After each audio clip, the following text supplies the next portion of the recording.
election next Tuesday, the primary election. Most people don't even give a rip about a primary election.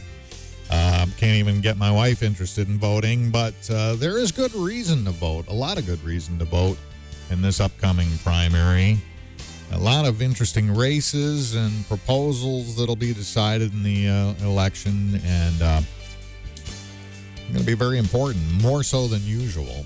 And meanwhile, how does all of the political stuff that's going on in America figure into our local politics? And I thought it'd be interesting if we invited the political science professor from Kellogg Community College, Jon Williams, to our show, and we've done just that. He's sitting in front of me. Good morning, Professor. Thanks, Tim. Good morning to you. You are also a Jackson County Commissioner, right? I am. I'm Jackson County Commissioner. I'm a father and a husband, and I sit on a board of a charter school over there in Jackson as well, so pretty busy. So does your family call you Dad, or do they have to call you Commissioner Williams? I make them call me Commissioner Williams. It's much more comfortable. Not for them, but no.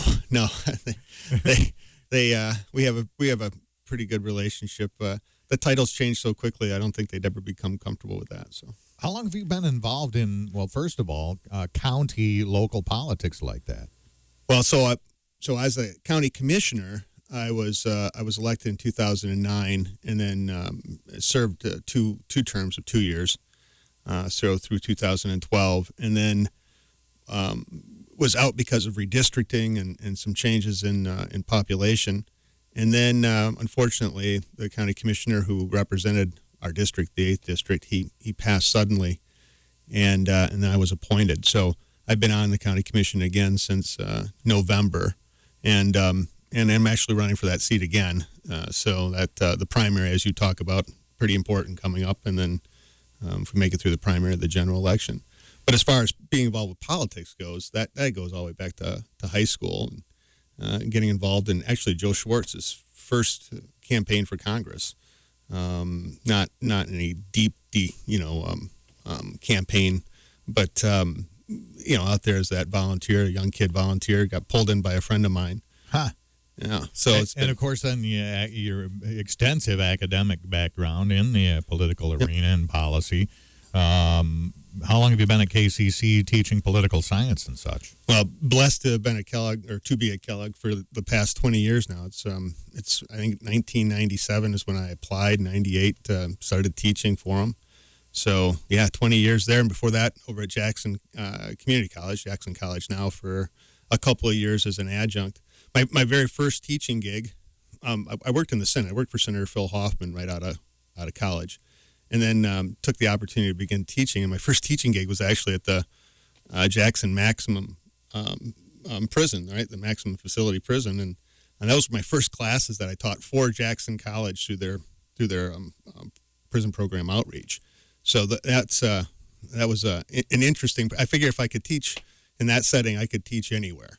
So, well, I think it's great that you're in academia, but you have experience working in what you teach, in political campaigns, and of course sitting on the county commission down at the kind of, I don't know if you call it grassroots or just the bare bottom level of our political system. So you have some actual experience to draw from when you're talking to these kids. Yeah, that's always, I enjoy the subject. I mean, I use the term being blessed to work at Kellogg Community College. It's a great institution, but also at the same time to be able to do what I enjoy doing, to teach, but to also be involved in politics. I mean, my dad says it's the greatest show on earth, and as far as sports go, that's the sport I enjoy. And so actually to be both functioning in it and exercising what I believe to be the proper role of government and its relation to the citizen, but then to come back and to be able to teach that and hopefully engage and get other, students involved and interested, so they're not skipping primaries and they're not sitting on the sidelines and watching other individuals do the work of electing individuals. I just really am, truly blessed to be where I'm at. Well, I did go online and I looked at the ratemyprofessor.com site and stuff. And what kind of comes through after you read a few of these is that Professor Jon Williams loves what he does, and that comes through, and that passion comes through, and it makes it a lot more enjoyable and a lot more of a learning experience for students. That's cool. I'm going to be honest with you. I've never, this is the truth, I've never been on that site to check that out because I've always worried what it'd say. Yeah, I don't advise it because, anybody can say anything. It's like social media. Yeah. Any idiot can spew forth any kind of venomous rant based in nothing but pure conjecture. But let me ask you this about your students then. When they come into class, what do they expect? How do they feel about politics? And are you able to influence not their opinions, but how they view the American political system? Right. That's a great question. And in the 20 years that I've been teaching at Kellogg, the dynamics of the students that I'm teaching has changed.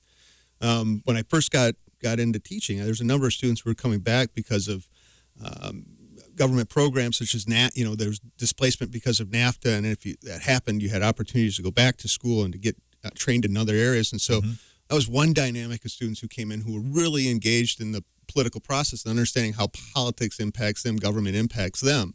And so they come with a different perspective than, say, the student who comes right out of high school. And in some cases, with dual enrollment, I'm getting students who are actually still in high school or high school age who really just don't have that affiliation yet with how government impacts them, what their role is in politics. And so it's really, you're really teaching from both ends of that spectrum.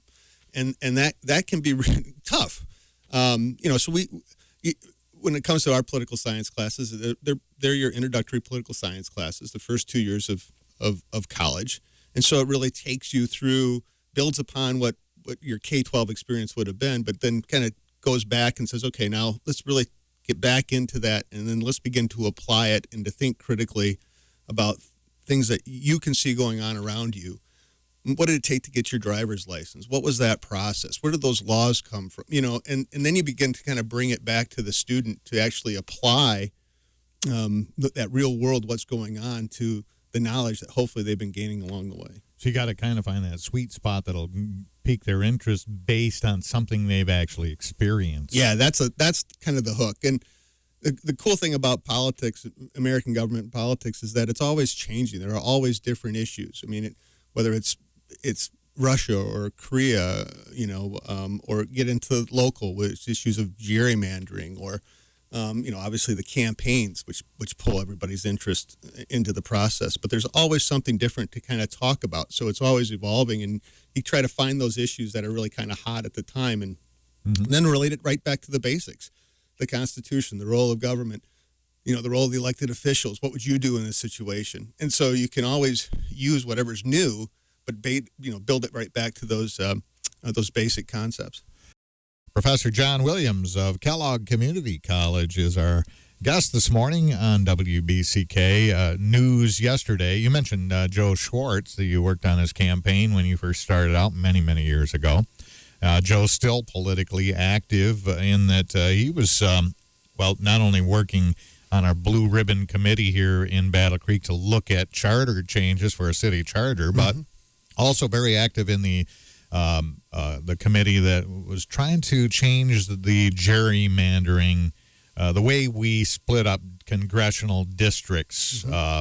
And there was a big lawsuit about it, it can't go on the ballot. It requires a change in the Constitution. Voters can't have their say on this. But yesterday, the Michigan Supreme Court upheld a lower court's decision to keep the anti-gerrymandering proposal on the ballot November 6th. Now, not next week, but November 6th, the fall general election.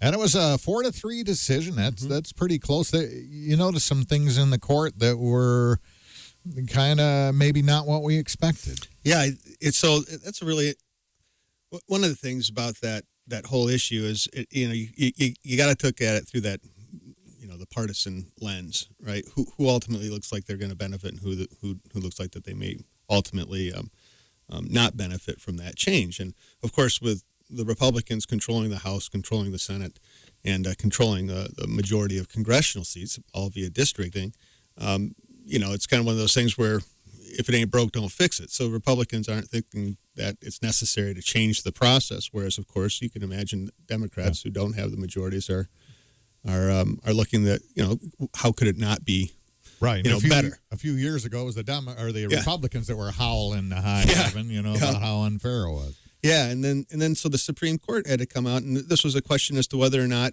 this changed the people before politics, that this proposal would actually change the state constitution so starkly that it would actually take a constitutional convention to do these kinds of changes. But the state Supreme Court came down and said, it's more of a single issue, and if this is what the people choose to do, then that's fine. But it was really interesting to see that the breakdown in that 4-3 decision, even though the judges are nonpartisan, they're not Republican, they're not Democrat, they are nominated by the political parties.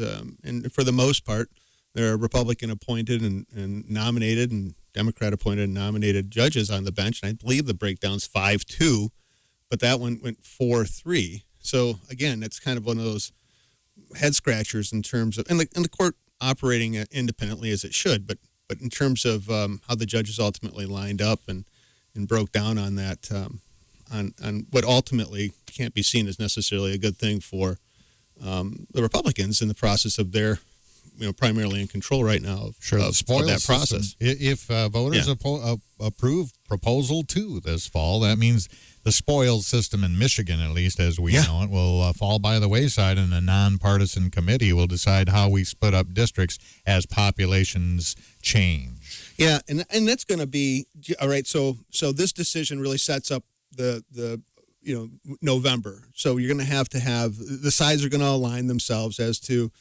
how they're going to either promote or attack this issue.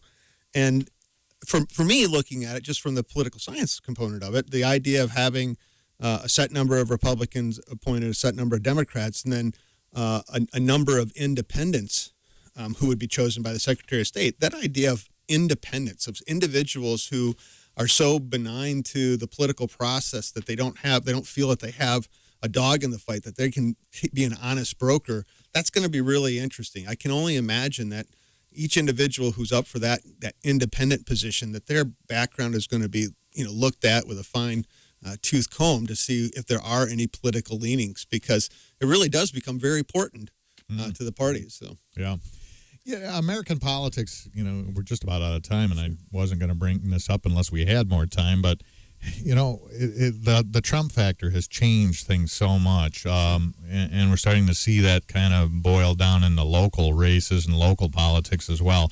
Trump at one point said something like, to paraphrase, I could go out in the street and shoot somebody and I wouldn't lose any of my supporters or votes.